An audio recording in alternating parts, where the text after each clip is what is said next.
Ezekiel 28.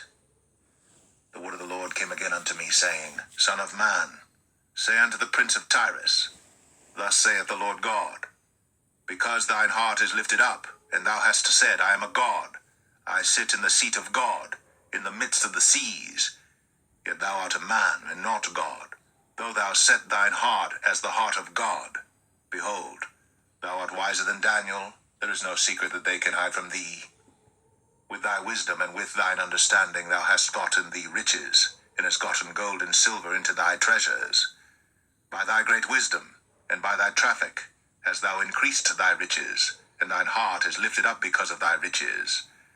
Therefore thus saith the Lord God, Because thou hast set thine heart as the heart of God, behold, therefore I will bring strangers upon thee, the terrible of the nations, and they shall draw their swords against the beauty of thy wisdom, and they shall defile thy brightness. They shall bring thee down to the pit, and thou shalt die the deaths of them that are slain in the midst of the seas. Wilt thou yet say before him that slayeth thee, I am God? But thou shalt be a man, and no God in the hand of him that slayeth thee. Thou shalt die the deaths of the uncircumcised by the hand of strangers, for I have spoken it, saith the Lord God.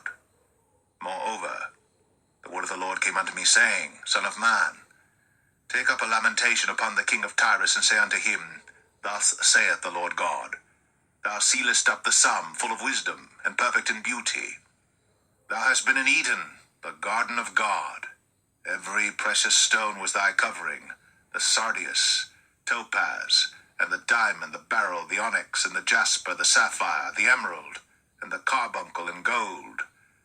The workmanship of thy tabrets and of thy pipes were prepared in thee in the day thou wast created. Thou art the anointed cherub that covereth, and I have set thee so. Thou wast upon the holy mountain of God. Thou hast walked up and down in the midst of the stones of fire. Thou wast perfect in thy ways from the day that thou wast created, till iniquity was found in thee.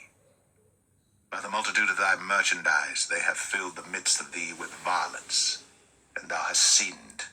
Therefore I will cast thee as profane out of the mountain of God, and I will destroy thee, O covering cherub, from the midst of the stones of fire. Thine heart was lifted up because of thy beauty. Thou hast corrupted thy wisdom by reason of thy brightness. I will cast thee to the ground. I will lay thee before kings, that they may behold thee. Thou hast defiled thy sanctuaries by the multitude of thine iniquities, by the iniquity of thy traffic. Therefore will I bring forth a fire from the midst of thee. It shall devour thee, and I will bring thee to ashes upon the earth in the sight of all them that behold thee. All they that know thee among the people shall be astonished at thee. Thou shalt be a terror, and never shalt thou be any more. Again the word of the Lord came unto me, saying, Son of man, set thy face against Zidon, and prophesy against it, and say, Thus saith the Lord God, Behold, I am against thee, O Zidon, and I will be glorified in the midst of thee. And they shall know that I am the Lord when I shall have executed judgments in her, and shall be sanctified in her. For I will send into her pestilence and blood into her streets, and the wounded shall be judged in the midst of her by the sword upon her on every side. And they shall know that I am the Lord. And there shall be no more a pricking briar unto the house of Israel, nor any grieving thorn of all that are round about them that despise them. And they shall know that I am the Lord God. Thus saith the Lord God, When I shall have gathered the house of Israel from the people among whom they are scattered, and shall be sanctified in them in the sight of the heathen, then shall they dwell in their land that I have given to my servant Jacob, and they shall dwell safely therein, and shall build houses and plant vineyards, yea, they shall dwell with confidence, when I have executed judgments upon all those that despise them round about them. And they shall know that I am the Lord their God.